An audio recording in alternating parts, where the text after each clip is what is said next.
तो भाई खत सुनवाई क्या दोगी? ओहो सुनाओ तो। ये मुफ्त सुनाने वाला खत नहीं। पर पता तो चले, खुश होने वाली बात होगी तो मुंह मीठा करवा दूंगी। खुश? खाली खुश? अरे ये खत सुन के तो तुम नाचने लगोगी।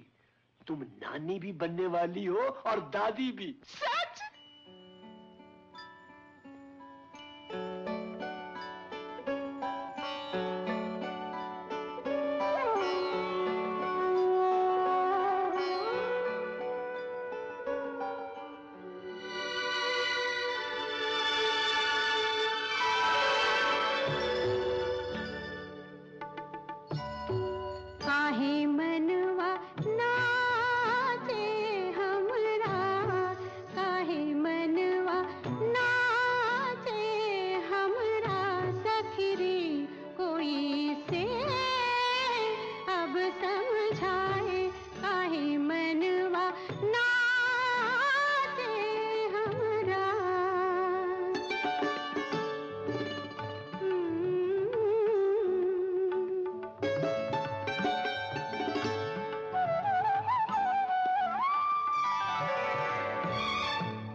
क्यों गई? गाना रधिया, गाना। इस घर से तो संगीत जैसे चला ही गया है। पहले उठिए, सदरी उतारिए। भाभी को बता दिया? भैया को बता दिया है। वो तो बहुत खुश हुए होंगे। पता नहीं। हाँ पता नहीं। उस घर में तो बिना पिताजी की आज्ञा के कोई खुश भी नहीं हो सकता। ऐसा करें, आप न जाइए, मैं एक बार हुआ हूं। कहां? अपने घर। पिताजी के पास जाके माफी मांग लूंगी। ये क्यों नहीं कहते कि बड़े घर की बहू बनने का शौक चरा रहा है? इसमें शौक चराने की क्या बात है? बड़े घर की बहू तो हूं ही। इधर बैठ।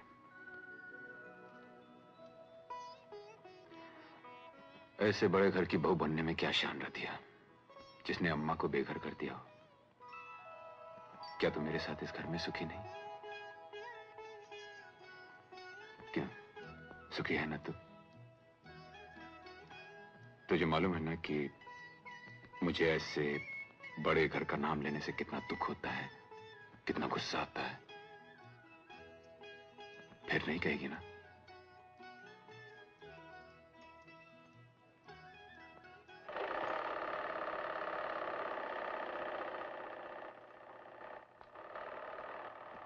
आ गए? तुम्हारे लिए एक खबर लाया हूं। कैसी खबर? यही तो पता नहीं खबर अच्छी है या बुरी। क्या मतलब? आलोक को बेटा हुआ है। तुम्हें मेरी कसम। हाँ, तो ये क्यों कह रहे थे खबर अच्छी या बुरी? बाबू त्रैलोकी प्रसाद का पहला पोता सरकारी अस्पताल के खैराती वार्ड में हुआ है। कहीं हुआ हो, बेटा तो हमारा ही है ना। अब ये घर भर जाएगा। चलो गीता सुनो तो, पिताजी घर पर नहीं है, उनसे पूछे बगैर। कैसी बातें करते हो? ये खबर सुनकर भी हम घर बैठे रहेंगे? देखना पिताजी ये खबर सुनते ही बहुत खुश हो जाएंगे। तुम ये सब बातें मुझ पर छोड़ दो ना। चलो अस्पताल चले।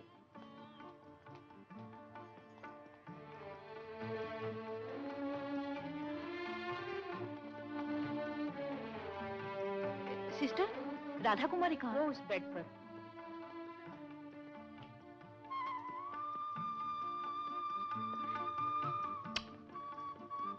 बच्चा कहाँ है?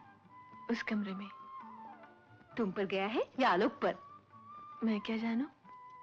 सिस्टर, राधा को किसी केबिन में रखिए। और देखिए, बिल मेरे नाम भेजिए। Ashok Prasad, care of Babu Trailoki Prasad, Civil Lines. मैं जरा बच्चे को देखूं?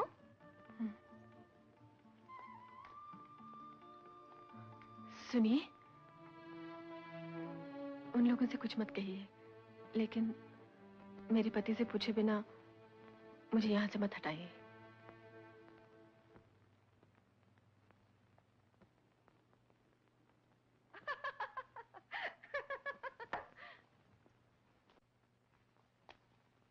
अरे पिताजी आ गए।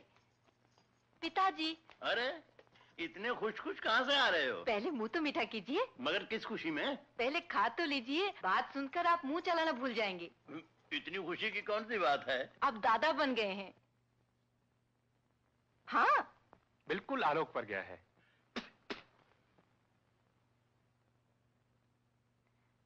पिताजी आज तो गुस्सा थूक दीजिए पोते की खुशी में। कैसा पोता? इस घर का पोता किसी कोचवान की बेटी की कोख से जन्म नहीं ले सकता।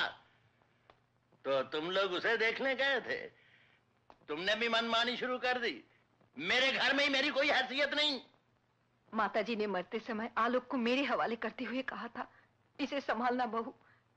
तो इसकी भाभी ही नहीं, बहन भी है, माँ भी है। बको मत। तुम्हारी सास मर चुकी है मगर मैं जिंदा हूँ, और जब तक मैं जिंदा हूँ तब तक इस घर में वही होगा जो मैं कहूंगा। मैं भी इस घर की बहू हूँ, मेरा भी तो कोई अधिकार है। अच्छा अच्छा। अशोक, बहू बहुत दिनों से मैके नहीं गई, इसे कुछ दिनों के लिए मैके छोड़ो।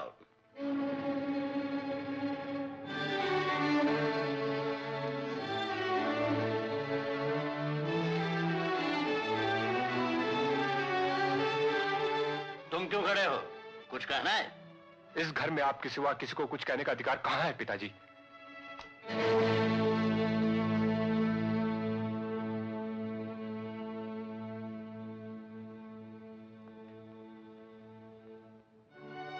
मेरे भी कुछ कपड़े रख लो। बस बस, मुझे पहुंचाने की किसी को कोई जरूरत नहीं, मैं अकेले जा सकती हूँ। पहुंचाने नहीं कीता, मेरा भी यहाँ दम घुट रहा है, वहीं चलकर कुछ काम काज शुरू कर दूंगा।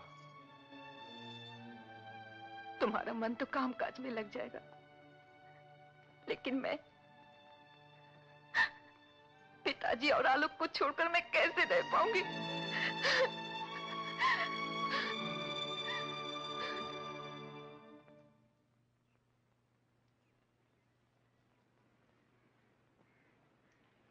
दो नारंगी देना भैया। कितने पैसे? 8 आने। क्यों, बच्चे को अभी से ही दुकानदारी सिखाने लगे क्या? नहीं नहीं, ये तो आलोक भैया का बेटा है। कहाँ बताई, छोटे सरकार और खैराती अस्पताल से दवा।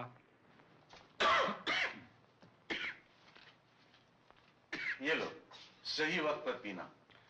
डॉक्टर काका, जब खैराती अस्पताल आ ही गया हूं तो सबकी तरह लाइन में खड़े होकर के दवा लेने दीजिए। ठीक है ठीक है ठीक है।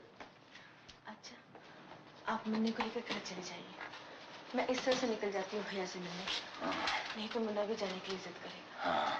हेलो, तुम जरा बैठो। तुम जाओ बेटी, मुझे उससे कुछ बात करनी है। गणेश से कहना मेरी चिंता ना करे।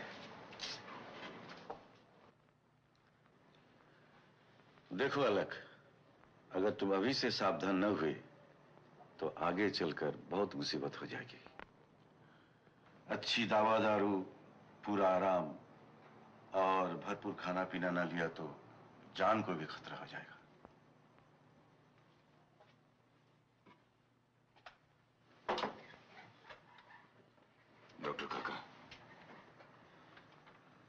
दिया कोई सब मत बताइएगा। बेचारी यूं ही बड़ी परेशान है। आपने पिटन चलाना भी बंद कर दिया है, तो आजकल पैसे की भी तंगी चल रही है। सब जानता हूं बेटा।